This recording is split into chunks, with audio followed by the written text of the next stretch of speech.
नमस्कार दोस्तों, मैं Dharmendra Verma online study video में आपका बहुत बहुत स्वागत करता हूं। आज हम बात करने वाले हैं हिंदी शिक्षण शास्त्र के 300 अति महत्वपूर्ण प्रश्नों के बारे में। संपूर्ण पेडागोजी आपको यहां पर मिलने वाली है। टोटल 300 प्रश्न मिलेंगे, वो भी कम समय में। कम समय में ज़्यादा प्रश्न मिलेंगे, तो आपको स्किप नहीं करना है, वीडियो को पूरा देखना है और अंत में हमें जरूर बताना है कि आज का वीडियो आपको कैसा लगा। आपको क्या करना है, शुरू में वीडियो को लाइक करना है, जितने भी ग्रुप है आपके पास में शेयर करना है और चैनल को सब्सक्राइब कर लेना है। तीनों ही कार्य करने हैं। यदि अदर आप जगह जाएंगे तो ये 300 प्रश्न हैं आपको कम समय में नहीं मिलेंगे, ज़्यादा लेंथ उस वीडियो की होगी या फिर वो पेड कोर्स में आपको उपलब्ध होंगे।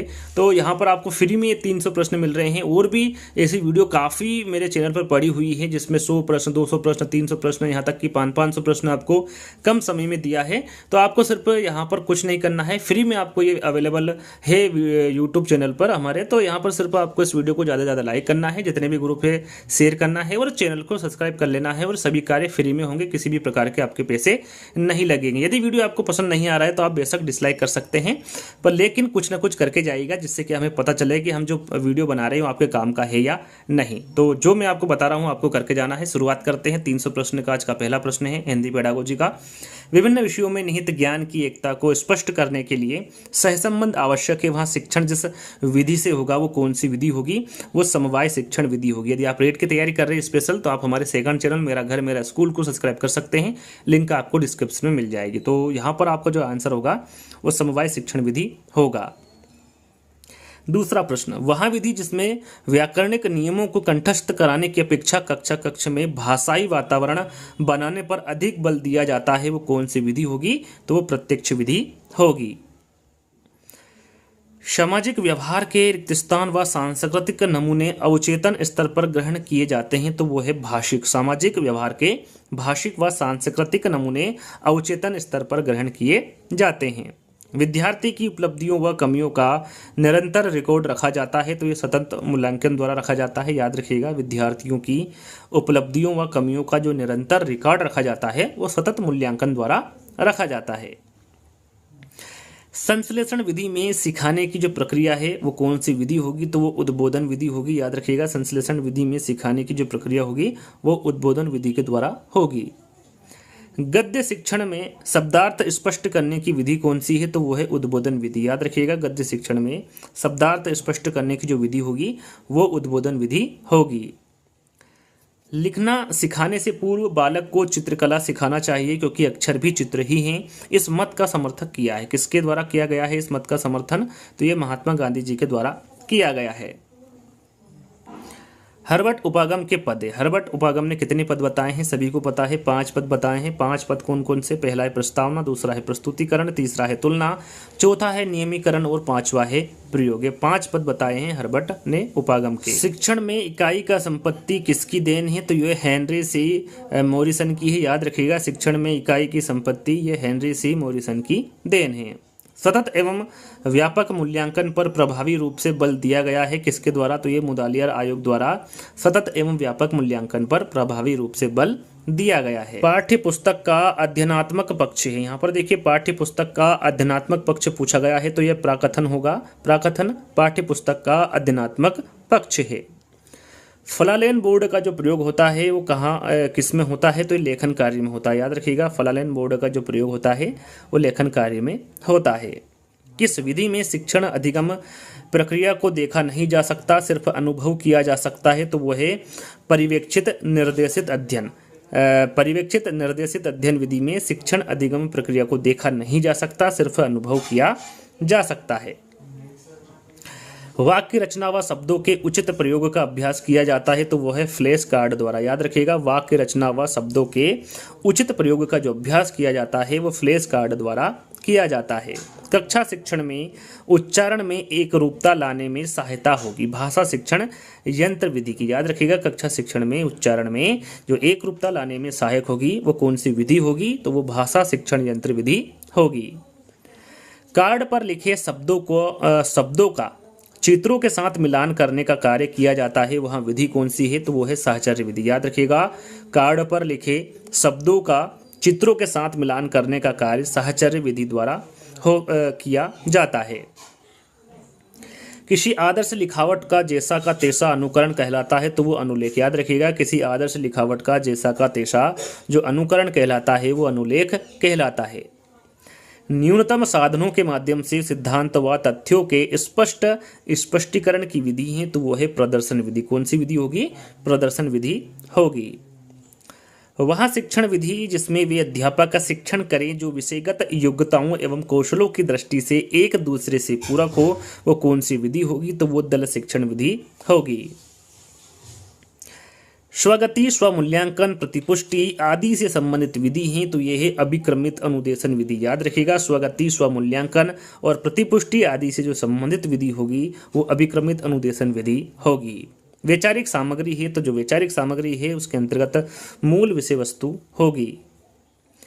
किसके अनुसार भाषा संसार का नादमय चित्र है, ध्वनिमय स्वरूप है, यहाँ विश्व की हृदय तंत्र की झनकार है, किसके स्वर में यहाँ अभिव्यक्ति पाई जाती है? तो ये किसके स्वर में अभिव्यक्ति पाई जाती है? तो ये सुकुमार कवि सुमित्रा नंदन पंत के में अभिव्यक्ति ये पाई जाती है। भाषा के कितने आधार होते हैं? तो भाषा के दो आधार होते हैं, एक तो होता है लिखित और दूसरा होता है मौखिक। उसे भौतिक और अभौतिक भी कहते हैं। तो भाषा के कितने आधार होते हैं? दो आधार होते हैं। वहाँ विधि जिसका प्रयोग चारों भाषाई कौशलों के विकास हेतु किया जाता है, वहाँ विधि कौन सी है? तो वह है अनुकरण विधि। याद रखिएगा, वहाँ विधि अनुकरण विधि है जिसका प्रयोग चारों भाषाई कौशलों के विकास हेतु किया जाता है। यहाँ पर कमेंट्स के माध्यम से बताएगा, क्यूज के तौर पर देखिएगा, यहाँ पर आंसर दीजिएगा कि जो चार भाषाई कौशल है वो कौन कौन से है, कमेंट्स के माध्यम से बताइएगा। और सीरियल बाय बताइएगा, पहला कौन सा, दूसरा कौन सा, तीसरा कौन सा है और चौथा कौन सा है भाषाई कौशल, तो कमेंट्स के माध्यम से बताइएगा। श्रवण दृश्य साधन है तो श्रवण दृश्य साधन के अंतर्गत चलचित्र होगा। नाट्य का संबंध किस ज्ञानेंद्रियों से है? तो नाट्य का जो संबंध है वो कान व आंख जो ज्ञानेंद्रियां होती हैं उससे होता है। सत्र की समाप्ति पर प्रयुक्त मूल्यांकन है तो यह संकल्पनात्मक मूल्यांकन है। सत्र की समाप्ति पर जो प्रयुक्त मूल्यांकन होगा वो संकल्पनात्मक मूल्यांकन होगा। प्रश्न 28वां प्रश्न है, पियाजे के अनुसार भाषा अन्य संज्ञानात्मक तंत्रों की भांति परिवेश के साथ किसके माध्यम से ही विकसित होती है? तो ये अंतःक्रिया के माध्यम से विकसित होती है। भाषा हमारी रिक्तस्थान को व्यवस्थित करती है तो ये किसको व्यवस्थित करती है? विचार प्रक्रिया को व्यवस्थित करती है भाषा हमारी। भाषा शिक्षण पर विदेशी भाषा में दक्षता सीखने वाले की रिक्तस्थान पर ही ज़्यादा निर्भर करती है। तो राइट आंसर आपका होगा कि भाषा शिक्षण पर विदेशी भाषा में दक्षता सीखने वाले की अभिवृत्ति और अभिप्रेरणा पर ही ज़्यादा निर्भर करती है। कौन सी विधा का अनिवार्यता स्वर पठन किया जाना अपेक्षित है? तो वो है एकांकी। याद रखिएगा, एकांकी विधा का अनिवार्यता स्वर पठन किया जाना अपेक्षित है। नर्सरी तथा प्राथमिक स्तर पर कविता शिक्षण की सर्वश्रेष्ठ प्रणाली, यहाँ पर देखिए सर्वश्रेष्ठ प्रणाली आपको बताना है नर्सरी तथा प्राथमिक स्तर पर कविता शिक्षण की, तो वो है गीत तथा नाट्य प्रणाली। ये सर्वश्रेष्ठ प्रणाली है नर्सरी तथा प्राथमिक स्तर पर कविता शिक्षण की। मौखिक अभिव्यक्ति का आवश्यक गुण है, यहाँ पर देखिए मौखिक अभिव्यक्ति का आवश्यक गुण पूछा गया है तो वह है उच्चारण की शुद्धता। मूल्यांकन का क्षेत्र परीक्षा से होता है, किस प्रकार का होता है? तो वो विस्तृत होता है। याद रखिएगा, जो मूल्यांकन का क्षेत्र है वो परीक्षा से विस्तृत होता है। चिकित्सात्मक अध्यापन को कहा जाता है, तो चिकित्सात्मक अध्यापन को क्या कहा जाता है? उपचार कहा जाता है। पाठ्यपुस्तक रचना के सोपान का क्रम है, यहाँ पर देखिए पाठ्यपुस्तक रचना के सोपान का क्रम आपको बताना है, क्रम से बताना है। तो पहला है विषय सामग्री का चयन, दूसरा है स्तरीकरण और तीसरा है प्रस्तुतिकरण। ये क्रम से दिया गया है पाठ्यपुस्तक रचना के सोपान। सत्य असत्य परीक्षण कहलाता है, तो जो सत्य असत्य परीक्षण है ये एकांतर प्रत्युत्तर परीक्षण कहलाता है। विचारात्मक अधिगम में सबसे महत्वपूर्ण भूमिका किसकी होती है? तो ये मस्तिष्क की होती है। याद रखिएगा, विचारात्मक अधिगम में जो सबसे महत्वपूर्ण भूमिका होती है ये मस्तिष्क की होती है। रंगमंच अभिनय विधि है तो ये नाटक की है, जो रंगमंच अभिनय विधि होगी ये नाटक की विधि होगी।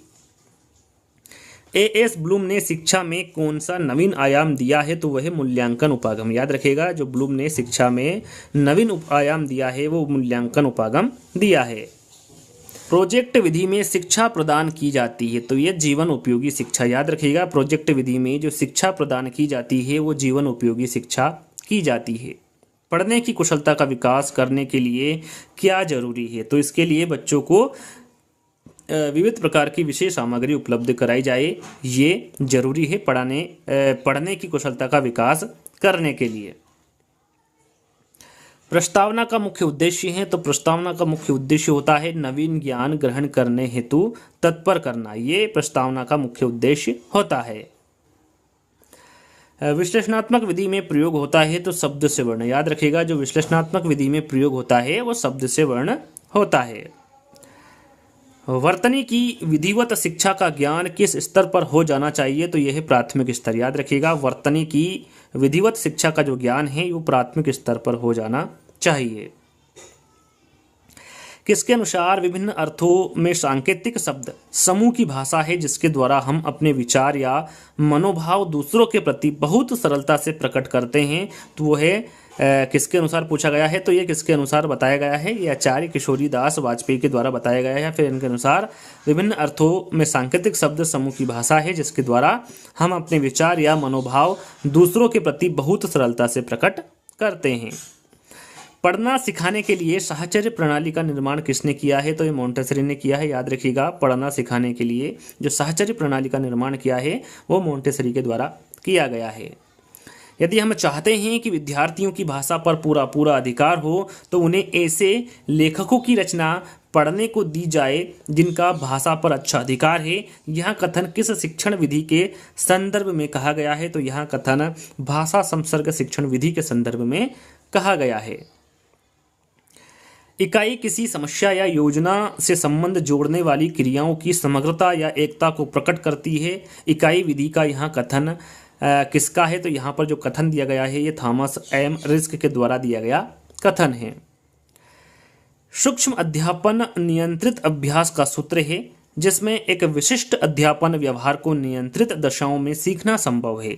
यह जो कथन है ये किसका है? तो यहाँ पर जो कथन दिया गया है ये एलन यू के द्वारा दिया गया कथन है। सूक्ष्म शिक्षण चक्र की अवधि होती है, सभी को पता है कि सूक्ष्म शिक्षण चक्र की जो अवधि होती है वो 36 मिनट की होती है। इसमें जो पाठ योजना होता है उसमें शिक्षण 6 मिनट का होता है, प्रतिपुष्टि 6 मिनट का होता है, पुनः योजना 12 मिनट का होता है, पुनः शिक्षण 6 मिनट का होता है और फिर अंत में पुनः प्रतिपुष्टि होती है जो कि 6 मिनट का होता है। टोटल कितना हो गया? 36 मिनट। तो याद रखिएगा सूक्ष्म शिक्षण चक्र की जो अवधि होती है वो 36 मिनट की होती है। कहीं कहीं अलग अलग भी पूछा जाता है कि शिक्षण कितने मिनट का होता है? 6 मिनट का होता है। प्रतिपुष्टि के बारे में पूछे तो ये भी 6 मिनट का होता है। पुनः योजना का पूछे तो आपको पता होना चाहिए 12 मिनट का होता है। पुनः शिक्षण का पूछे तो ये 6 मिनट का होता है और पुनः प्रतिपुष्टि का पूछे तो ये 6 मिनट का होता है। यानी कि आप देख सकते हैं यहाँ पर शिक्षण, प्रतिपुष्टि, पुनः शिक्षण और पुनः प्रतिपुष्टि ये 6-6 मिनट का होता है, लेकिन जो पुनः योजना है ये 12 मिनट का होता है। इसको आपको ध्यान में रखना है, कहीं कहीं अलग अलग भी पूछा जाता है। अगला प्रश्न, बोलना मनुष्य को पूर्णता तक पहुंचाता है लेकिन लिखना आदमी को परम शुद्ध बनाता है। कौशल के संबंध में यह कथन किसका है? तो यहाँ पर जो कथन दिया गया है यह अरस्तु का कथन है। अनुकरण के कितने प्रकार होते हैं? तो अनुकरण के 3 प्रकार होते हैं। कौन कौन से? लिखित अनुकरण, उच्चारण अनुकरण और रचना अनुकरण। यह 3 प्रकार का अनुकरण होता है। बुलेटिन बोर्ड है, जो बुलेटिन बोर्ड है ये किस प्रकार का बोर्ड है? तो ये दृश्य सामग्री है। याद रखिएगा बुलेटिन बोर्ड एक दृश्य सामग्री है। एक बालक जरूरत से ज्यादा अपने आप को असमर्थ समझ रहा है, वहाँ हीन भावना ग्रंथि से पीड़ित है और आत्मविश्वास खो बैठा है। एक शिक्षक के नाते आप उसका उपचार करेंगे। किस प्रकार करेंगे? तो ये सहानुभूतिपूर्ण व्यवहार से उसका उपचार आप करेंगे एक शिक्षक के नाते। किस शिक्षा शास्त्री के अनुसार स्कूल एक भाग है, अध्यापक एक माली है और बच्चे पौधे के समान है? तो किस शिक्षा शास्त्री के अनुसार है? तो ये फ्रोबेल के अनुसार स्कूल एक भाग है, अध्यापक एक माली है और बच्चे पौधे के समान हैं। लिखित सामग्री को मन ही मन बिना आवाज किए चुपचाप पढ़ना कहलाता है। क्या कहलाता है? तो ये मौन वाचन कहलाता है। याद रखिएगा लिखित सामग्री को मन ही मन बिना आवाज किए चुपचाप पढ़ना मौन वाचन कहलाता है। पठन शिक्षण की दृष्टि से गद्य पाठों के प्रकार है। तो पठन शिक्षण की दृष्टि से गद्य पाठों के प्रकार बताना है तो कितने प्रकार के होते हैं? 2 प्रकार के, गहन एवं सूक्ष्म पाठ या फिर पूरक एवं द्रुत पाठ। ये 2 प्रकार के पठन शिक्षण की दृष्टि से गद्य पाठ होते हैं। कविता शिक्षण की किसी किस प्रणाली के अंतर्गत कविता को समझाने के लिए वैसी ही या फिर उसकी विरोधी दूसरी कविता को प्रस्तुत करके उसका तुलनात्मक अध्ययन कराया जाता है, वो कौन सी प्रणाली होती है? तो वो है तुलना प्रणाली में।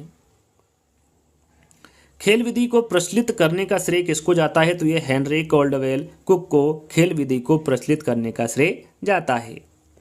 किसके अनुसार सूक्ष्म शिक्षण समस्त शिक्षण को लघु क्रियाओं में बांटना है? तो यह है डी एलन के अनुसार सूक्ष्म शिक्षण समस्त शिक्षण को लघु क्रियाओं में बांटना है।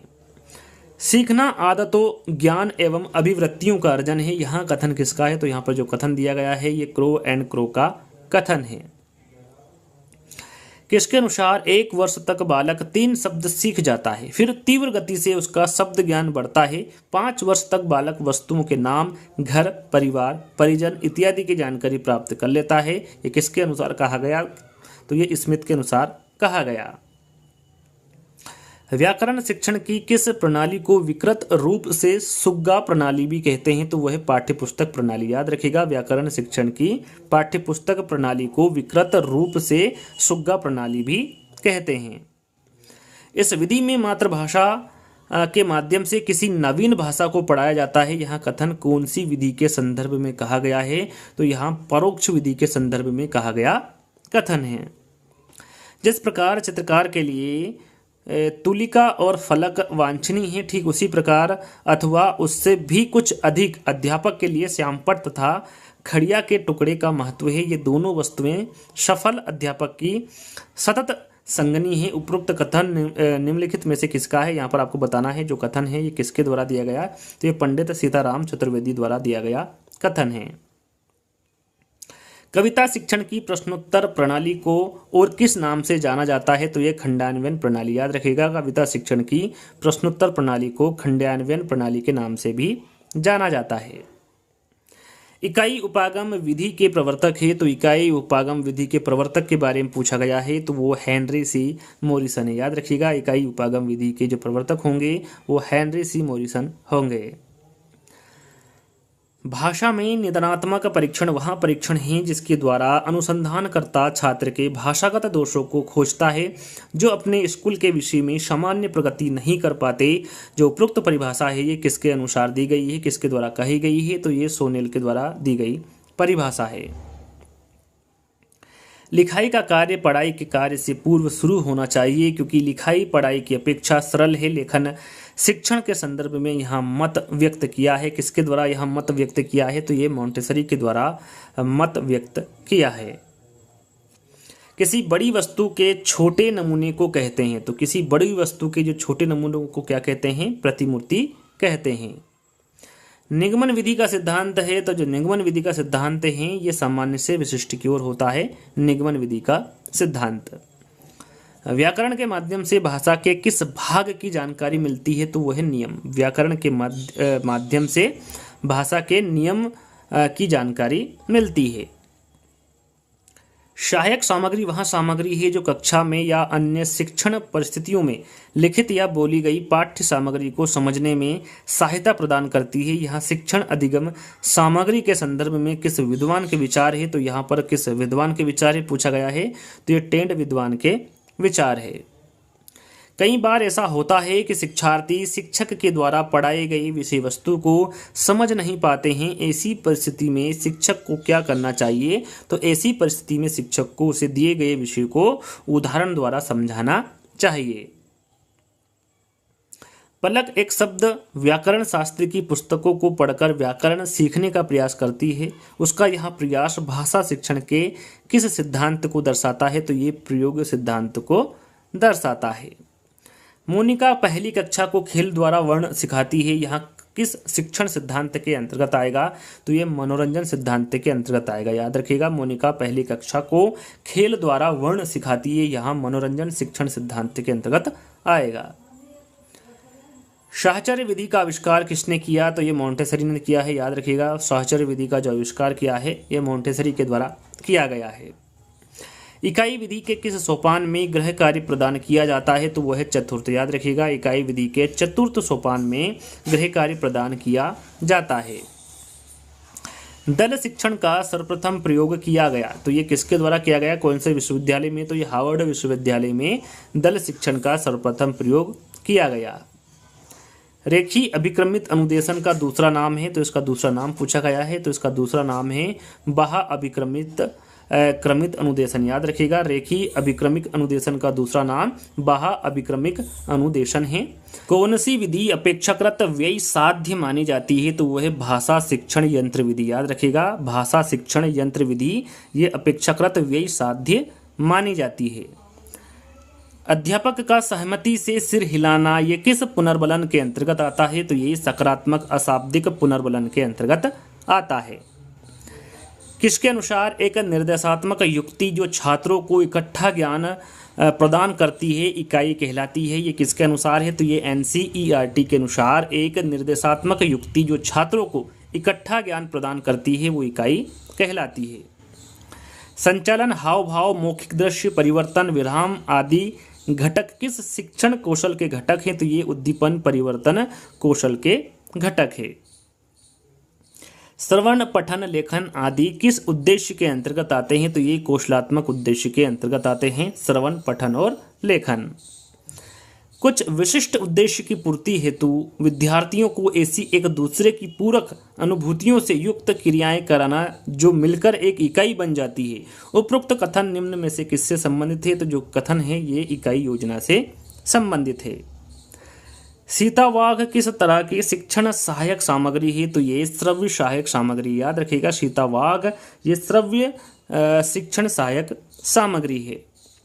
मूल्यांकन शिक्षण आयाम किसके द्वारा प्रतिपादित किया गया, तो ये ब्लूम के द्वारा। याद रखिएगा, मूल्यांकन शिक्षण आयाम ब्लूम के द्वारा प्रतिपादित किया गया। बालकों को लिखना सिखाने से पहले यहाँ आवश्यक है, क्या आवश्यक है, तो सबसे पहले लेखन संबंधी जिज्ञासा उत्पन्न करना आवश्यक है बालकों को लिखना सिखाने से पहले। वस्तुनिष्ठ प्रश्नों की उपयोगिता का प्रमुख कारण है, तो यह है निष्पक्ष मूल्यांकन। वस्तुनिष्ठ प्रश्नों की जो उपयोगिता का प्रमुख कारण होगा वो निष्पक्ष मूल्यांकन होगा। विचारों की अच्छी अभिव्यक्ति किस प्रकार के प्रश्नों में हो सकती है, तो यह है निबंधात्मक। विचारों की अच्छी अभिव्यक्ति निबंधात्मक प्रकार के प्रश्नों में हो सकती है। किसने मूल्यांकन प्रक्रिया को त्रिमुखी बताकर त्रिकोण के रूप में प्रस्तुत किया है, इंपॉर्टेंट है, तो ये ब्लूम ने। याद रखिएगा, ब्लूम ने मूल्यांकन प्रक्रिया को त्रिमुखी बताकर त्रिकोण के रूप में प्रस्तुत किया है। उपचारात्मक सुधारने का कार्य किन कक्षाओं में करना चाहिए, तो वह है प्रारंभिक कक्षाओं में। याद रखिएगा, उपचारात्मक सुधारने का कार्य प्रारंभिक कक्षाओं में करना चाहिए। गृह कार्य का मुख्य उद्देश्य क्या है, तो गृह कार्य का मुख्य उद्देश्य है पढ़ाए गए पाठ को दोहराने के लिए अवसर देना। आगमन विधि के रूपों की संख्या है, तो आगमन विधि के जो रूपों की संख्या होगी वो कितनी होगी, दो। कौन कौन सी, प्रायोगिक आगमन विधि और सांख्यिकी आगमन विधि, ये दो आगमन विधि के रूपों की संख्या है। प्रश्न पत्र निर्माण करने से पूर्व निम्न में से किस प्रपत्र को तैयार करना आवश्यक है, तो वह है ब्लूप्रिंट। प्रश्न पत्र निर्माण करने से पूर्व ब्लूप्रिंट प्रपत्र को तैयार करना आवश्यक है। मौखिक अभिव्यक्ति कौशल का विकास करने का सशक्त माध्यम है, तो वह है वाद विवाद। मौखिक अभिव्यक्ति कौशल का जो विकास करने का सशक्त माध्यम होगा वो वाद विवाद विधि होगा। भाषा दक्षता का प्रारंभिक कौशल है, देखिए भाषा दक्षता का प्रारंभिक कौशल पूछा गया है, तो वो है सुनना। भाषा शिक्षक का विशेष अनिवार्य गुण है, तो वह शुद्ध उच्चारण। याद रखिएगा, भाषा शिक्षक का जो विशेष अनिवार्य गुण होता है वो शुद्ध उच्चारण होता है। भावात्मक पक्ष के मापन हेतु उपयुक्त मापनी है, तो वो है अभिवृत्ति मापनी। याद रखिएगा, भावात्मक पक्ष के मापन हेतु जो उपयुक्त मापनी होगी वो अभिवृत्ति मापनी होगी। योजना शिक्षण विधि के प्रवर्तक है, तो यहाँ पर योजना शिक्षण विधि के प्रवर्तक पूछा गया है, तो वो है किलपैट्रिक। किलपैट्रिक योजना शिक्षण विधि के प्रवर्तक है। भाषाई कौशल यथा सुनना, बोलना, पढ़ना एवं लिखना का विकास किस कक्षा तक पूर्ण हो जाना चाहिए, तो यह है कक्षा 5। भाषाई कौशल सुनना, बोलना, पढ़ना एवं लिखना का जो विकास है वो कक्षा 5 तक पूर्ण हो जाना चाहिए। श्रवण कौशल को विकसित करने के लिए उपयुक्त प्रणाली है, तो वह है खेल प्रणाली। याद रखिएगा, श्रवण कौशल को विकसित करने के लिए जो उपयुक्त प्रणाली होगी वो खेल प्रणाली होगी। प्रायोजना विधि में कितने मुख्य सोपान उपयुक्त हैं? तो याद रखिएगा कितने प्रायोजना विधि में कितने मुख्य सोपान उपयुक्त है? तो वो है 6। 6 कौन कौन से आपके सामने हैं? परिस्थिति का निर्माण, योजना का चयन, योजना निर्माण, योजना का क्रियान्वयन, मूल्यांकन या निर्माण, या फिर छठा है कार्य का लेखा जोखा करना। ये प्रायोजना विधि के 6 मुख्य सोपान है। याद रखिएगा 6 मुख्य सोपानों को भी साथ में। अगला प्रश्न है विशिष्ट से सामान्य का सिद्धांत निम्न में से किस में प्रयोग होता है? तो वो है आगमन विधि। याद रखिएगा विशिष्ट से सामान्य का सिद्धांत आगमन विधि में प्रयोग होता है। सास्वर वाचन का अभ्यास कराने के लिए सबसे उपयुक्त साधन क्या है? तो वो है सामूहिक वाचन। सास्वर वाचन का अभ्यास कराने के लिए जो सबसे उपयुक्त साधन होगा वो सामूहिक वाचन होगा। मौन वाचन कब शुरू करना चाहिए? तो मौन वाचन जो है दोस्तों ये 3री कक्षा में शुरू करना चाहिए। साइलेंट रीडिंग किसकी रचना है? तो जो साइलेंट रीडिंग है ये ब्रायन की रचना है। रेडियो की सीमाओं को कौन सा श्रव्य साधन दूर कर सकता है? तो वह है टेप रिकॉर्डर। रेडियो की सीमाओं को टेप रिकॉर्डर श्रव्य साधन दूर कर सकता है। लिग्वाफोन कैसा शिक्षण उपकरण है? तो इसके बारे में तो आपको सभी को पता होगा, ये श्रव्य शिक्षण उपकरण है लिग्वाफोन। जिस उद्देश्य के लिए परीक्षण तैयार किया गया है यदि वहाँ उसकी पूर्ति करता है तो वहाँ कहलाता है, वहाँ क्या कहलाता है? तो वहाँ वेद परीक्षण कहलाता है। सीबीएसई ने किस वर्ष 10वीं की बोर्ड परीक्षा से सतत एवं समग्र मूल्यांकन प्रणाली लागू कर दी है? तो वो है वर्ष 2010-11। इस वर्ष 10वीं की बोर्ड परीक्षा से सतत एवं समग्र मूल्यांकन प्रणाली लागू कर दी है। किसने? सीबीएसई ने। याद रखिएगा भाषा सीखने का स्वाभाविक और मनोवैज्ञानिक क्रम है। तो यहाँ पर देखिए स्वाभाविक भाषा सीखने का स्वाभाविक और मनोवैज्ञानिक क्रम आपको बताना है। तो पहला है सुनना, फिर है बोलना, फिर है पढ़ना और फिर है लिखना। ये भाषा सीखने का स्वाभाविक और मनोवैज्ञानिक क्रम है। निगमन विधि है, तो जो निगमन विधि है ये एक अमनोवैज्ञानिक विधि है। रचना शिक्षण के मुख्य रूप होते हैं। रचना शिक्षण के मुख्य रूप कितने होते हैं? 2 होते हैं, मौखिक रचना और लिखित रचना। पाठोपरांत मूल्यांकन किसे कहते हैं? तो यहाँ पर पाठ पढ़ाने के बाद का जो मूल्यांकन होता है उसे पाठोपरांत मूल्यांकन कहते हैं। प्रारंभिक अवस्था में बालक भाषा कह सकता है या फिर सीख सकता है? तो ये श्रवण, निरीक्षण और अनुकरण के द्वारा प्रारंभिक अवस्था में बालक भाषा सीख सकता है। अगला प्रश्न, वाक्य विश्लेषण के शिक्षण हेतु उपयुक्त विधि है? तो वो है आगमन विधि। वाक्य विश्लेषण के शिक्षण हेतु जो उपयुक्त विधि होगी वो आगमन विधि होगी। बालक परिवार में रहकर कैसी भाषा सीख जाता है? तो वो है बोलचाल की भाषा। बालक परिवार में रहकर बोलचाल की भाषा सीख जाता है। किसके माध्यम से समतल पर बिखरी सामग्री को बहुत तेज प्रकाश द्वारा पर्दे पर प्रतिबिंबित किया जा सकता है? तो वो है एपिडाइस्कोप के माध्यम से। एपिडाइस्कोप के माध्यम से समतल पर बिखरी सामग्री को बहुत तेज प्रकाश द्वारा पर्दे पर प्रतिबिंबित किया जा सकता है। शिक्षण में सबसे महत्वपूर्ण कार्य है? तो वह है उद्देश्य निर्धारण। शिक्षण में जो सबसे महत्वपूर्ण कार्य होगा वो उद्देश्य निर्धारण होगा। शैक्षिक मूल्यांकन के कितने उद्देश्य होते हैं? तो शैक्षिक मूल्यांकन के 3 उद्देश्य होते हैं। कितने होते हैं? 3। कौन कौन से? शिक्षण उद्देश्य, अधिगम अनुभव और व्यवहार परिवर्तन। ये शैक्षिक मूल्यांकन के उद्देश्य होते हैं। निदान की परीक्षण विधि के प्रकार होते हैं? तो निदान की परीक्षण विधि के जो प्रकार होते हैं वो 2 होते हैं, दार्शनिक विधि और निदानात्मक परीक्षण। ये निदान की परीक्षण विधि के प्रकार होते हैं।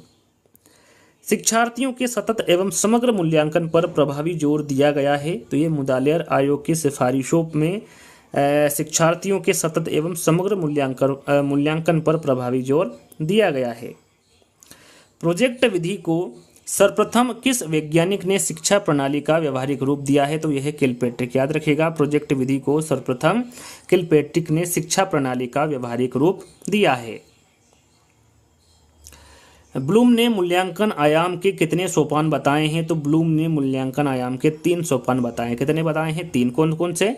शैक्षिक उद्देश्यों का निर्धारण करना, अधिगम की अनुभव प्रदान करना और व्यवहार परिवर्तन का मूल्यांकन करना। ये 3 सोपान बताए हैं ब्लूम ने मूल्यांकन आयाम के।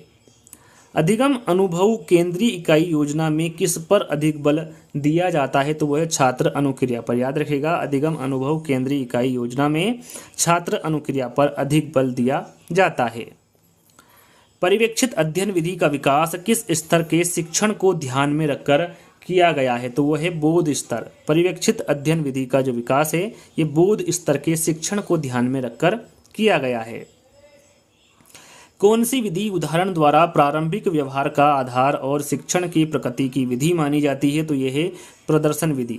प्रदर्शन विधि उदाहरण द्वारा प्रारंभिक व्यवहार का आधार और शिक्षण की प्रकृति की विधि मानी जाती है।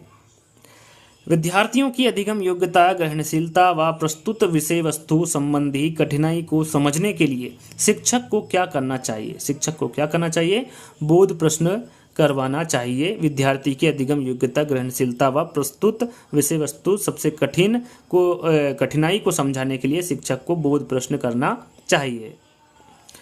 मनोवैज्ञानिक दृष्टिकोण से सूक्ष्म शिक्षण किस मनोवैज्ञानिक के अधिगम सिद्धांत पर आधारित है? तो यह है B.F. स्किनर। याद रखिएगा, मनोवैज्ञानिक दृष्टिकोण से सूक्ष्म शिक्षण B.F. स्किनर मनोवैज्ञानिक के अधिगम सिद्धांत पर आधारित है।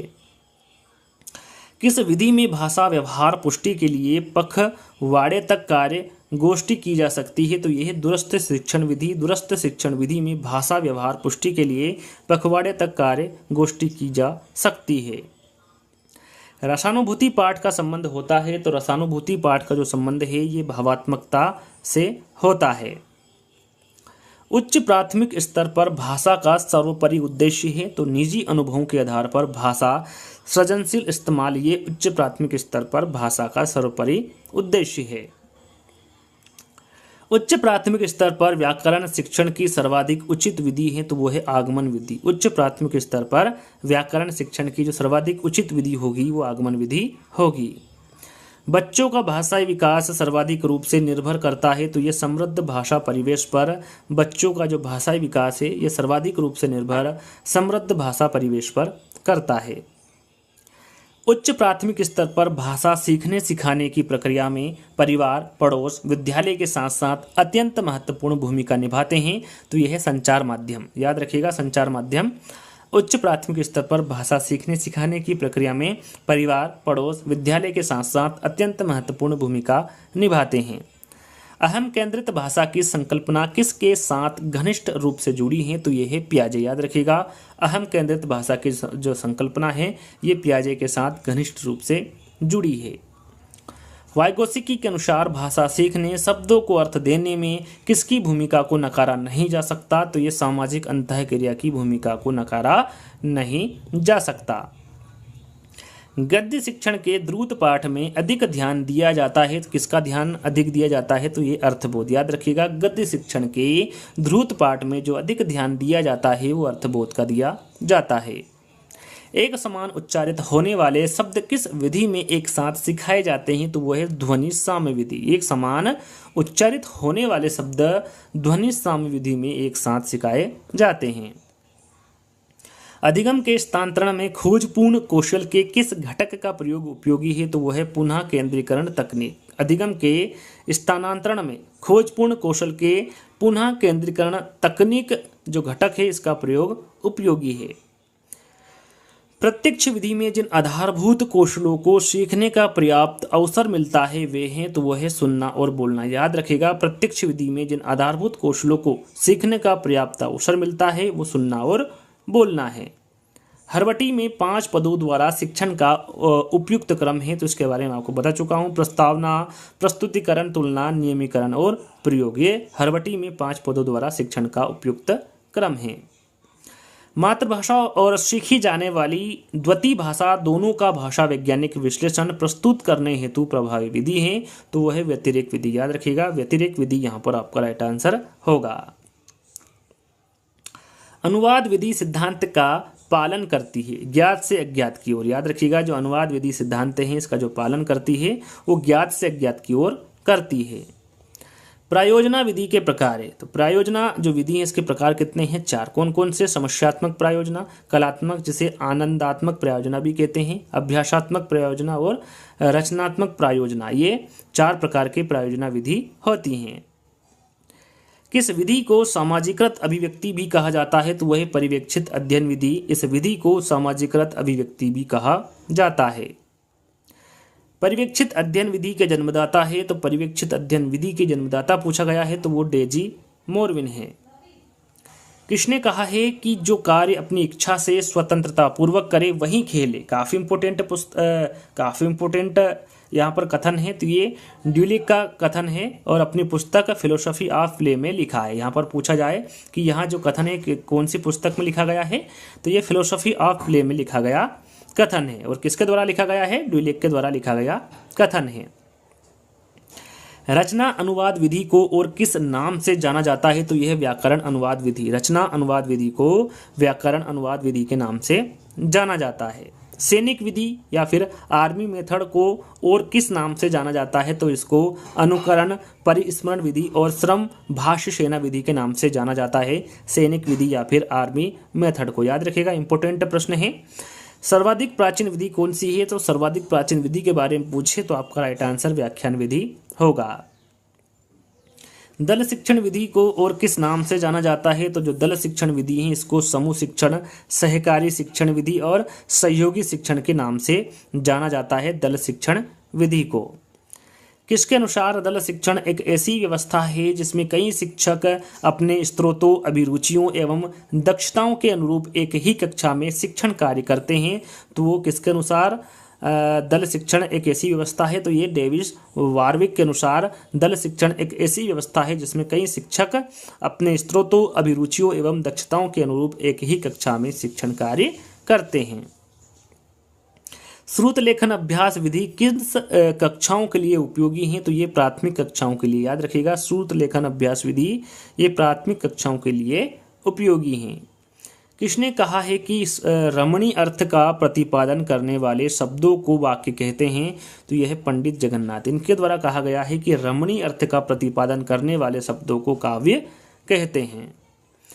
किसने कहा है कि जिस प्रकार आत्मा की मुक्तावस्था ज्ञान दशा कहलाती है, हृदय की इसी मुक्ति साधना के लिए मनुष्य की वाणी जो शब्द विधान करती है वही कविता कहलाती है। कविता शिक्षण को ही प्रशिक्षण कहा जाता है। यहाँ किसके द्वारा कहा गया है? तो ये आचार्य शुक्ल द्वारा कहा गया है।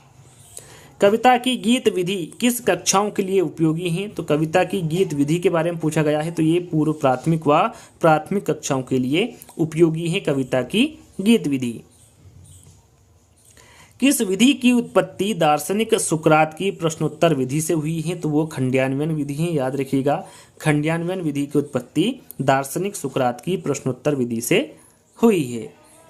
किस विधि का जन्म सुकरात की समस्या समाधान विधि से हुआ है? तो वह है दंड्यान्वयन विधि, याद रखिएगा। दंडान्वयन जो विधि है इनका जो जन्म है ये सुकरात की समस्या समाधान विधि से हुआ है। गद्य शिक्षण की सर्वश्रेष्ठ विधि कौन सी है? तो गद्य शिक्षण की सर्वश्रेष्ठ विधि के बारे में पूछा गया है, तो आपका राइट आंसर अर्थबोध विधि होगा। सस्वर वाचन का अभ्यास कराने के लिए सबसे उपयुक्त साधन क्या है? तो वह है आदर्श वाचन। सस्वर वाचन का अभ्यास कराने के लिए जो सबसे उपयुक्त साधन होगा वो आदर्श वाचन होगा। किसने नाट्य शब्द को स्पष्ट करते हुए लिखा है कि संपूर्ण संसार के भावों का अनुकीर्तन ही नाटक है? ये किसके अनुसार कहा गया है? तो ये भरत मुनि के अनुसार कहा गया है कि नाट्य शब्द को स्पष्ट करते हुए इनके द्वारा लिखा गया है कि संपूर्ण संसार के भावों का अनुकीर्तन ही नाटक है। नाटक शिक्षण की सर्वश्रेष्ठ विधि कौन सी है? तो नाटक शिक्षण की सर्वश्रेष्ठ विधि के बारे में पूछा गया है, तो वो कक्षा विनय प्रणाली है। निगमन विधि का जनक कौन है? निगमन विधि के जनक के बारे में पूछा गया है, तो अरस्तु आपका राइट आंसर होगा। समवाय विधि किसका दूसरा रूप है? तो समवाय विधि किसका दूसरा रूप है पूछा गया है, तो ये भाषा संसर्ग का दूसरा रूप है। पाठ योजना का जन्म कहाँ से हुआ है? तो पाठ योजना का जन्म गेस्टाल्ट मनोवैज्ञानिक से हुआ है। किसके अनुसार पाठ योजना में उपलब्धियों की सूची का शीर्षक है जिन्हें शिक्षक कक्षा में प्राप्त करना चाहता है? इनमें वे सभी साधन तथा क्रियाएं भी आएगी जिनकी सहायता से वे उपलब्धि प्राप्त की जाती है। यहाँ पर जो कथन दिया गया है किसके द्वारा दिया गया है? तो यहाँ कथन एल.एन. विनिंग के द्वारा दिया गया कथन है। किसके अनुसार कक्षा में जाने से पूर्व शिक्षक को पूरी जानकारी कर लेना चाहिए, क्योंकि शिक्षक की प्रगति के लिए कोई बात इतनी बाधक नहीं है जितनी कि शिक्षण की पूर्ण तैयारी। यह कथन किसके द्वारा कहा गया है? तो ये डेविस महोदय के द्वारा कहा गया कथन है।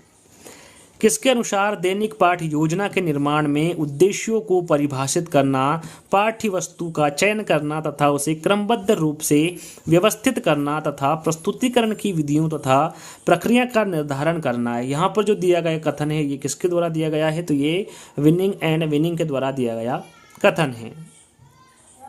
किसके अनुसार मूल्यांकन एक त्रिपदी प्रक्रिया है। याद रखिएगा, पूछा जाए कि मूल्यांकन एक त्रिपदी प्रक्रिया है, किसके अनुसार, तो ये ब्लूम के अनुसार। याद रखिएगा, ब्लूम के अनुसार मूल्यांकन एक त्रिपदी प्रक्रिया है। यहाँ पर देखिए, शिक्षा त्रिपदी या फिर त्रिमुखी प्रक्रिया है। यहाँ किसके द्वारा कहा गया है, तो ये जॉन डेवी द्वारा कहा गया है कि जो शिक्षा है वो त्रिपदी या फिर त्रिमुखी प्रक्रिया है। उसी के साथ साथ एक और प्रश्न है, त्रिमुखी प्रक्रिया के बारे में पूछे तो आपका राइट आंसर जॉन डेवी होगा। और यदि शिक्षा द्विमुखी या फिर द्विध्रुवी प्रक्रिया के बारे में पूछे कि यह किसका कहना है, तो ये एडम्स का कहना है। पाठ योजना के प्रकार है, तो पाठ योजना के कितने प्रकार होते हैं, 3 प्रकार होते हैं। इकाई पाठ योजना, दैनिक पाठ योजना और वार्षिक पाठ योजना। 3 प्रकार की पाठ योजना होती हैं। थॉमस एंड रिस्क ने इकाई विधि के कितने सोपान बताएं। यदि पूछे डायरेक्ट है कि जो इकाई विधि है उसके कितने सोपान होते हैं, तो मैं आपको बता चुका हूं। यदि पूछे कि थॉमस एंड रिस्क ने इकाई विधि के कितने सोपान बताए हैं, तो उन्होंने कितने सोपान बताए हैं, 3 सोपान, प्रस्तावना, विकास और पूर्ति। ये 3 सोपान थॉमस एंड रिस्क के द्वारा इकाई के बताए गए हैं। हर्बर्ट स्पेंसर ने, देखिए यहाँ पर किसके अनुसार पूछा गया है, ये इंपॉर्टेंट है। हर्बर्ट स्पेंसर के द्वारा पूछा गया है कि इकाई विधि को इन्होंने कितने भागों में या फिर इन्होंने कितने सोपान बताए हैं या फिर कितने भागों में इन्होंने इकाई विधि को विभक्त किया है, तो 5 भागों में इन्होंने इकाई विधि को विभक्त किया है। किसने, हर्बर्ट स्पेंसर ने। कौन कौन से 5 भाग है, तो पूर्ण ज्ञान की खोज, प्रस्तुतिकरण, आत्मीकरण, संगठन और वाचन। ये 5 प्रकार से विभक्त किया गया है हर्बर्ट स्पेंसर ने इकाई विधि को। किसके अनुसार इकाई सार्थक एवं परस्पर संबंधी क्रियाओं की व्यापक संख्या है, जिसका विकास स्वरूप में होता है कि बालकों के उद्देश्यों की पूर्ति हो सके, उन्हें महत्वपूर्ण शैक्षिक अनुभव प्रदान किए जा सके और उन्हें वांछित व्यवहार परिवर्तन प्रतिफलित हो सके। यहाँ पर जो दिया गया कथन है ये किसका है, तो ये बोशिंग द्वारा दिया गया कथन है। मॉरिसन ने शिक्षण योजना में कितने सोपानों का अनुसरण किया जाता है मॉरिसन के द्वारा, तो ये 5 सोपानों का अनुसरण किया जाता है मॉरिसन की शिक्षण योजना में। कौन कौन से 5 सोपान हैं, पहला है योजना, दूसरा है प्रस्तुतिकरण, तीसरा है परिपाक, चौथा है व्यवस्था और 5वां है वर्णन। याद रखिएगा, 5 सोपानों का अनुसरण किया जाता है मॉरिसन की शिक्षण योजना में। कौन कौन से हैं इसके बारे में भी आपको पता होना चाहिए। भाषा के कौशल होते हैं, जैसा कि मैंने क्यूज के तौर पर आपको आंसर दिया था, प्रश्न दिया था, उसका आंसर आप दे चुके होंगे। नहीं दिया तो यहाँ पर उसका आंसर देख सकते हैं। भाषा के जो 4 कौशल होते हैं वो सुनना, बोलना, पढ़ना और लिखना होता है, और सभी को इसके बारे में पता है, साधारण सा प्रश्न है। शब्दोच्चारण के पूर्व बुद्धि के साथ मिलकर आत्मा पहले अर्थ ज्ञान प्राप्त करती है, तब मन बोलने की इच्छा से प्रेरणा प्राप्त करता है। यहाँ जो कथन है ये किसका है, किसके द्वारा दिया गया है, तो ये पाणिनि मुनि के द्वारा दिया गया कथन है। भाषा की दृष्टि से रचना के कितने रूप है, तो भाषा की दृष्टि से रचना के रूप पूछा गया है, तो कितने होंगे, 2 होंगे। किसका मत है कि विचार को क्रमबद्ध करना, उनको शब्दों द्वारा व्यक्त करना, संवारना तथा सजाना ही रचना है। यहाँ किसका मत है, तो ये डॉक्टर रघुनाथ सफाया का मत है। रचनात्मक विधि के प्रतिपादक कौन है, तो रचनात्मक विधि के प्रतिपादक पूछा गया है, तो यह जॉन हेनरी पेस्टालोजी रचनात्मक विधि के प्रतिपादक हैं। सूक्ष्म शिक्षण के जन्मदाता है, तो सूक्ष्म शिक्षण के जन्मदाता D.W. एलन है, सूक्ष्म शिक्षण के जन्मदाता। शिक्षण की प्रक्रिया के किस आयाम में विषयों का विश्लेषण किया जाता है, तो वो है तुलना में। याद रखिएगा, इंपॉर्टेंट प्रश्न है। शिक्षण की प्रक्रिया में तुलना आयाम में विषयों का विश्लेषण किया जाता है। किसके अनुसार सूक्ष्म शिक्षण कम अवधि कम शिक्षण क्रियाओं वाली प्रविधि है, तो वह है B.M. शोर। B.M. शोर के अनुसार सूक्ष्म शिक्षण कम अवधि कम शिक्षण क्रियाओं वाली प्रविधि है। मूल्यांकन का शाब्दिक अर्थ क्या है, मूल्यांकन का शाब्दिक अर्थ होता है मूल्य का अंकन या फिर मूल्य का निश्चयीकरण करना, यह मूल्यांकन का शाब्दिक अर्थ होता है। किसके अनुसार मूल्यांकन वह निर्णय या विश्लेषण है जो विद्यार्थी के कार्य की प्राप्त सूचनाओं से निकाला जाता है। यहाँ कथन किसका है, तो ये क्लॉर व स्टार का कथन है। एक समान उच्चारित होने वाले शब्द जिस विधि में एक साथ सिखाए जाते हैं वो कौन सी विधि है? तो वो है ध्वनि साम्य विधि। इसमें एक समान उच्चारित होने वाले शब्द एक साथ सिखाए जाते हैं। मूल्यांकन वह पद्धति है जिसके द्वारा हम पूर्व निर्धारित उद्देश्यों, ध्येयों तथा लक्ष्यों की प्राप्ति की मात्रा को निर्धारित करते हैं। यह एक ऐसी प्रक्रिया है जिसके द्वारा शिक्षण में मूल्य तथा उद्देश्यों के मध्य तुलना की जाती है। यहाँ परिभाषा किसके द्वारा दी गई है? तो ये जेरोली मेक के द्वारा दी गई परिभाषा है। अधिगम के स्थानांतरण में खोजपूर्ण कौशल के किस घटक का प्रयोग उपयोगी है? तो वह है पुनः केंद्रीकरण तकनीक। अधिगम के स्थानांतरण में खोजपूर्ण कौशल के लिए पूर्ण केंद्रीकरण तकनीक का प्रयोग उपयोगी है। प्रत्यक्ष विधि में जिन आधारभूत कौशलों को सीखने का पर्याप्त अवसर मिलता है वहाँ क्या है? तो वहाँ सुनना और बोलना है। किसके अनुसार मूल्यांकन का आधार शैक्षिक उद्देश्य है? तो यह है ब्लूम के अनुसार मूल्यांकन का आधार शैक्षिक उद्देश्य हैं। किसके अनुसार मूल्यांकन का आधार शिक्षण उद्देश्य है? तो ये हर्बर्ट स्पेंसर, याद रखिएगा। इनके अनुसार मूल्यांकन का आधार शिक्षण उद्देश्य है। मातृभाषा और सीखी जाने वाली द्वितीय भाषा दोनों की भाषा वैज्ञानिक विश्लेषण प्रस्तुत करने हेतु प्रभावी विधि है। वो कौन सी विधि है? तो ये व्यतिरेक विधि है। निबंधात्मक परीक्षाओं में कौन सी परीक्षाएं अधिक विश्वसनीय होती हैं? तो वह है वस्तुनिष्ठ परीक्षाएं, याद रखिएगा। निबंधात्मक परीक्षाओं में वस्तुनिष्ठ परीक्षाएं अधिक विश्वसनीय होती हैं। अनुवाद विधि सिद्धांत का पालन करती हैं। तो ये ज्ञात से अज्ञात की ओर, याद रखिएगा। अनुवाद विधि सिद्धांत का जो पालन करती है वो ज्ञात से अज्ञात की ओर करती है। संस्कृत भाषा शिक्षण हेतु मूल्यांकन को कितने भागों में बांटा गया है? तो 2 भागों में, याद रखिएगा। पाठांतर्गत मूल्यांकन और पाठोपरांत मूल्यांकन, ये 2 भागों में बांटा गया है संस्कृत भाषा शिक्षण हेतु मूल्यांकन को। किस मूल्यांकन में पाठ के बीच बीच में शिक्षक बोध प्रश्नों द्वारा मूल्यांकन करता है, जिसके अंतर्गत उच्चारण, वाक्य प्रयोग एवं शब्द बोध का पता लगता है? तो वह है पाठांतर्गत मूल्यांकन। दूसरा मूल्यांकन मैंने आपको बताया था पाठोपरांत मूल्यांकन, वो इसी प्रश्न में दिया गया है कि किस मूल्यांकन में शिक्षक पुनरावृत्ति प्रश्नों द्वारा मूल्यांकन करता है, जिसके अंतर्गत वस्तुनिष्ठ प्रश्न, लघु उत्तरात्मक एवं निबंधात्मक प्रश्न होते हैं। वो कौन सा मूल्यांकन है? तो वो पाठोपरांत मूल्यांकन है। हिंदी भाषा हेतु मूल्यांकन को कितने भागों में बांटा गया है? तो हिंदी भाषा हेतु मूल्यांकन को 2 भागों में बांटा गया है। कौन कौन से आपके सामने हैं? परिमाणात्मक प्रविधियां और दूसरा है गुणात्मक प्रविधियां। ये 2 भागों में बांटा गया है हिंदी भाषा हेतु मूल्यांकन को। मूल्यांकन में कौन सी प्रविधियां अधिक उपयोगी, विश्वसनीय तथा वैध होती हैं? इन्हें प्राचीन विधियां भी कहा जाता है। तो ये कौन सा मूल्यांकन में कौन सी प्रविधि होती हैं? तो यह है परिमाणात्मक प्रविधियां, जो कि अधिक उपयोगी, विश्वसनीय तथा वैध होती हैं। इन्हें प्राचीन विधियां भी कहा जाता है। परिमाणात्मक प्रविधियां कितने प्रकार की होती हैं? तो जो परिमाणात्मक प्रविधियां हैं ये 3 प्रकार की होती है। कितने प्रकार की? 3 प्रकार की। मौखिक परीक्षा, लिखित परीक्षा और प्रायोगिक परीक्षा। याद रखिएगा ये कितने प्रकार की होती हैं? 3 प्रकार की। कौन सी विधि उदाहरण द्वारा प्रारंभिक व्यवहार का आधार और शिक्षण की प्राकृतिक विधि मानी जाती है? तो वह है प्रदर्शन विधि। याद रखिएगा, प्रदर्शन विधि उदाहरण द्वारा प्रारंभिक व्यवहार का आधार और शिक्षण की प्राकृतिक विधि मानी जाती है। विद्यार्थियों की अधिगम योग्यता, ग्रहणशीलता व प्रस्तुत विषय वस्तु संबंधी कठिनाई को समझने के लिए शिक्षक को क्या करना चाहिए? तो बोध प्रश्न को करवाना चाहिए। विद्यार्थियों की अधिगम योग्यता, ग्रहणशीलता व प्रस्तुत विषय वस्तु संबंधी कठिनाई को समझने के लिए। किस परीक्षा के द्वारा छात्रों की विचाराभिव्यक्ति, कल्पना शक्ति का परीक्षण किया जा सकता है? तो वह है लिखित परीक्षा। लिखित परीक्षा के द्वारा छात्रों की विचाराभिव्यक्ति, कल्पना शक्ति का परीक्षण किया जा सकता है। लिखित परीक्षा कितने प्रकार की होती है? तो लिखित परीक्षा 2 प्रकार की होती है। एक होती है वस्तुनिष्ठ परीक्षा और दूसरी होती है निबंधात्मक परीक्षा। ये 2 प्रकार की लिखित परीक्षा होती हैं। मनोवैज्ञानिक दृष्टिकोण से सूक्ष्म शिक्षण किस मनोवैज्ञानिक के अधिगम सिद्धांत पर आधारित है? तो यह है B.F. स्किनर। याद रखिएगा, B.F. स्किनर के दृष्टिकोण से सूक्ष्म शिक्षण अधिगम सिद्धांत पर आधारित है।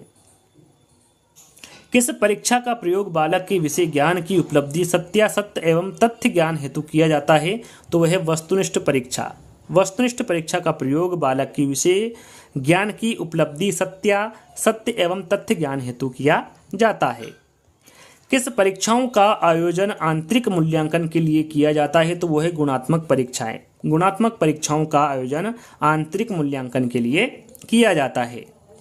गुणात्मक परीक्षाएं कितने प्रकार की होती हैं? तो गुणात्मक परीक्षाएं 5 प्रकार की होती हैं। कौन कौन सी? संचयी आलेख, निरीक्षण, एनेक्डोटल आलेख, जांच सूची, रेटिंग स्केल या फिर क्रम निर्धारण मान। ये गुणात्मक परीक्षाएं 5 प्रकार की होती हैं। कौन कौन सी होती हैं ये आपके सामने है। अगला प्रश्न, सतत एवं व्यापक मूल्यांकन का मुख्य उद्देश्य क्या है? तो सतत एवं व्यापक मूल्यांकन का जो मुख्य उद्देश्य होता है वो बालक के सभी पक्षों का मूल्यांकन करना है जो वहाँ विद्यालय में उपस्थित हो। किसके अनुसार शिक्षण निर्मित परीक्षणों में बहुत कम विश्वसनीयता होती है? तो ये किसके अनुसार कहा गया है? तो ये एलिस महोदय के अनुसार कहा गया है कि शिक्षण निर्मित परीक्षणों में बहुत कम विश्वसनीयता होती है। उपचार शब्द से अभिप्राय, यहाँ पर उपचार शब्द से अभिप्राय बताना है। तो इलाज या समस्या को दूर करना, ये उपचार शब्द का अभिप्राय होता है। भाषा है, भाषा क्या है? तो भाषा एक अर्जित संपत्ति है। भाषा शिक्षण में बहुमुखी प्रयास का अभिप्राय है। तो भाषा शिक्षण में जो बहुमुखी प्रयास का अभिप्राय होगा वो सभी विषयों के शिक्षण में भाषा पर बल देना होगा। अनुकरण विधि रचना के लिए उपयुक्त है। तो अनुकरण विधि रचना के जो लिए उपयुक्त होगा वो प्रारंभिक स्तर होगा। विद्यार्थियों में भाषा के प्रति रुचि के विकास में किस प्रणाली की भूमिका सबसे अधिक है? तो वह है अवलोकन। याद रखिएगा, विद्यार्थियों में भाषा के प्रति रुचि के विकास में अवलोकन प्रणाली की भूमिका सबसे अधिक है। श्रुत लेख में किस कौशल का अधिक विकास होता है? तो वह है श्रवण कौशल। श्रुत लेख में श्रवण कौशल का अधिक विकास होता है। मूल्यांकन उपयोगी है। तो मूल्यांकन विद्यार्थी की प्रगति जानने के लिए उपयोगी है।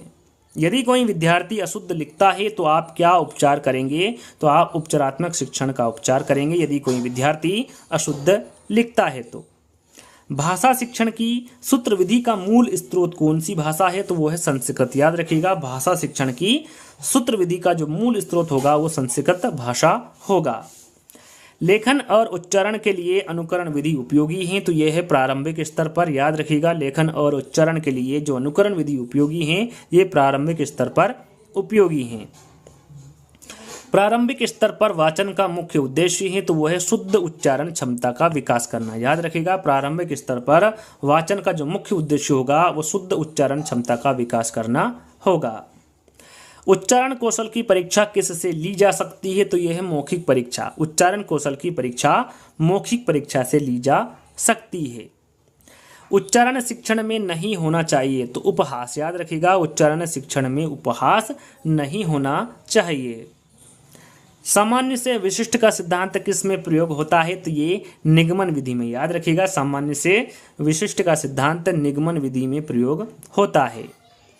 परीक्षण की वास्तविक रचना से पूर्व उसकी प्रारंभिक जांच कर लेनी चाहिए। इस प्रारंभिक जांच को कहते हैं। तो इस प्रारंभिक जांच को क्या कहते हैं? इस प्रारंभिक जांच को पायलट स्टडी कहते हैं। अधिगम की संपूर्णता होती है तो ये इकाई योजना में। याद रखिएगा, अधिगम की संपूर्णता इकाई योजना में होती हैं। लेखन कला का विकास होता है। तो लेखन कला का जो विकास होता है ये अभ्यास से होता है। हिंदी शिक्षण में उपलब्धि की जांच की जा सकती है। तो ये उपलब्धि परीक्षण से। याद रखिएगा, हिंदी शिक्षण में उपलब्धि की जांच उपलब्धि परीक्षण से की जा सकती है। भाषा की शिक्षा दी जाती है। तो ये अर्थग्रहण और अभिव्यक्ति के लिए। याद रखिएगा, भाषा की जो शिक्षा है ये अर्थग्रहण और अभिव्यक्ति के लिए दी जाती है। व्याकरण अनुवाद विधि को किस नाम से भी जाना जाता है? तो व्याकरण अनुवाद विधि को भंडारक विधि के नाम से भी जाना जाता है। लेखन क्रिया के शिक्षण का आरंभ होता है तो सीधी रेखाओं से। याद रखिएगा, इंपॉर्टेंट है, लेखन क्रिया के शिक्षण का जो आरंभ होता है वो सीधी रेखाओं से होता है। ध्रुत पाठ है। तो जो ध्रुत पाठ है ये कविता का एक अध्ययन है। शब्द भंडार में वृद्धि के लिए सर्वाधिक उपयुक्त है। तो ये है गद्य शिक्षण। याद रखिएगा, शब्द भंडार में वृद्धि के लिए जो सर्वाधिक उपयुक्त होगा वो गद्य शिक्षण होगा।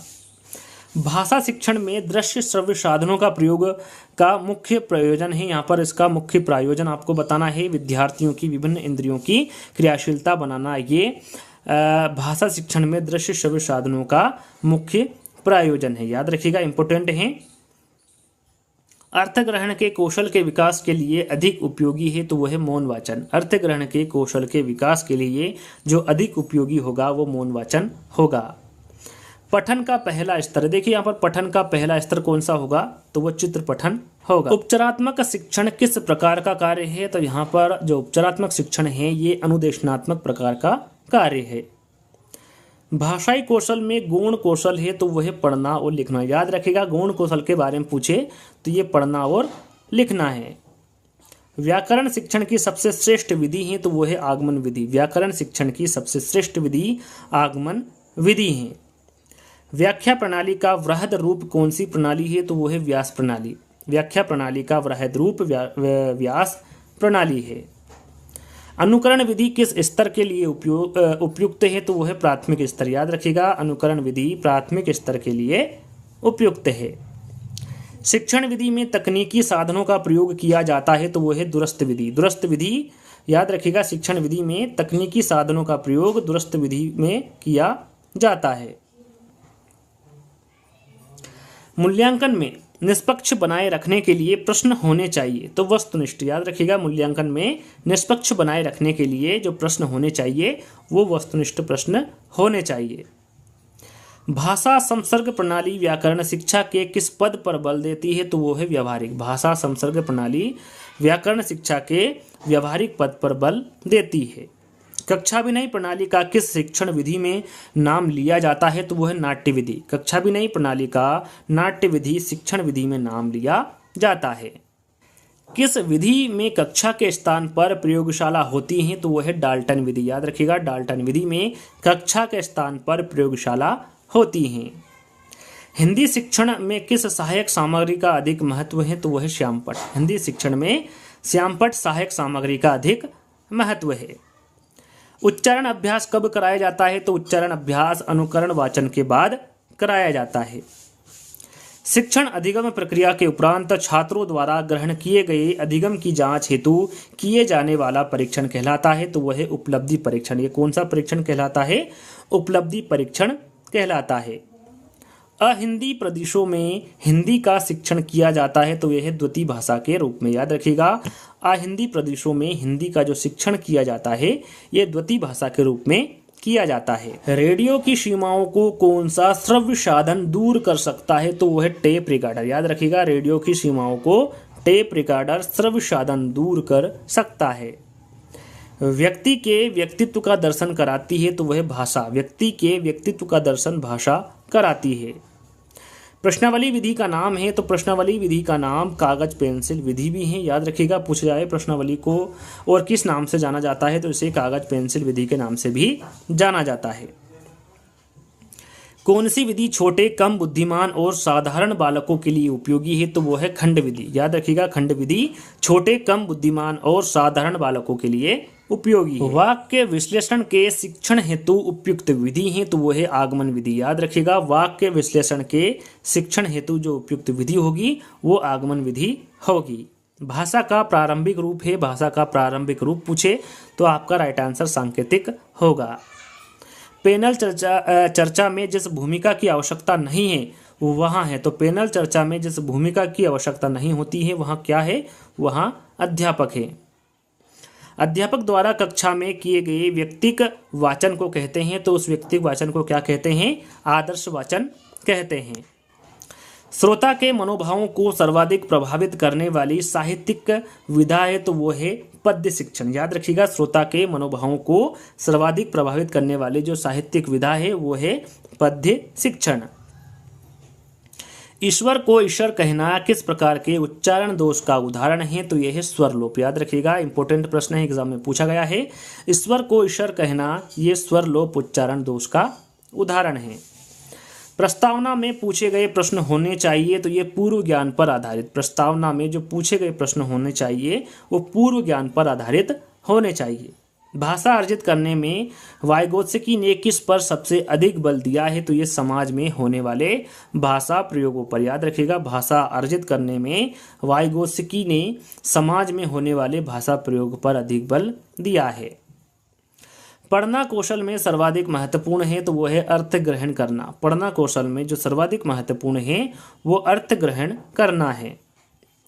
मौखिक भाषा के आकलन का सर्वोत्तम तरीका है, तो वो है अनुभव बांटना व बातचीत करना। ये मौखिक भाषा के आकलन का सर्वोत्तम तरीका है। प्रयोग विधि को और क्या कहते हैं? तो प्रयोग विधि को और आगमन विधि भी कहा जाता है।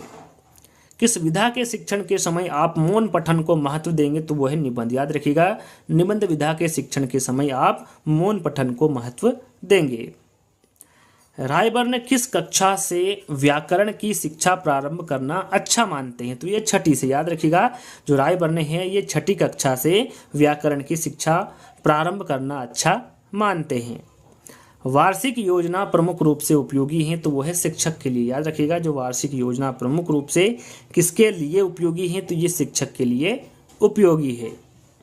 कौन सी व्याकरण शिक्षण की प्राचीन एवं परंपरागत शिक्षण विधि है? तो वो है निगमन विधि। याद रखिएगा, निगमन विधि व्याकरण शिक्षण की प्राचीन एवं परंपरागत शिक्षण विधि है। रचना में शब्दों को प्रयुक्त किया जाता है? तो वो है अभिव्यक्ति के रूप में। अभिव्यक्ति के रूप में रचना में शब्दों को प्रयुक्त किया जाता है।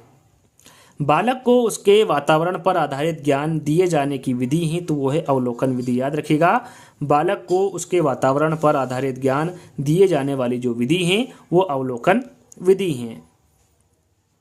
मूल्यांकन प्रक्रिया को त्रिकोण में बांटा था? किसके द्वारा बांटा था? इसके बारे में आपको बता चुका हूँ। मूल्यांकन प्रक्रिया को त्रिकोण में ब्लूम द्वारा बांटा गया था। बाल उद्यान शिक्षण पद्धति के जन्मदाता है? तो यह है फ्रोबेल है। जो बाल उद्यान शिक्षण पद्धति है उसके जन्मदाता कौन होंगे? फ्रोबेल होंगे। बार बार प्रयोग करने पर यदि कोई परीक्षण समान परिणाम दे तो वहाँ कहलाता है? तो वहाँ क्या कहलाता है? तो वो विश्वसनीय कहलाता है। बालकों के लिए सबसे कठिन है? तो बालकों के लिए जो सबसे कठिन होता है वो क्या होता है? लिखना होता है। किस विधि में बालक आंख, हाथ और कान तीनों का प्रयोग एक साथ करता है? तो वो है मॉन्टेसरी विधि। याद रखिएगा, मॉन्टेसरी विधि में बालक आंख, हाथ और कान तीनों का जो प्रयोग है वो एक साथ करता है। सूत्र विधि कौन सी भाषा से आई है? तो जो सूत्र विधि है ये संस्कृत भाषा से आई है। हमारा अधिकांश भाषण किस रूप में होता है? तो जो हमारा अधिकांश भाषण है ये मौन वाचन के रूप में होता है।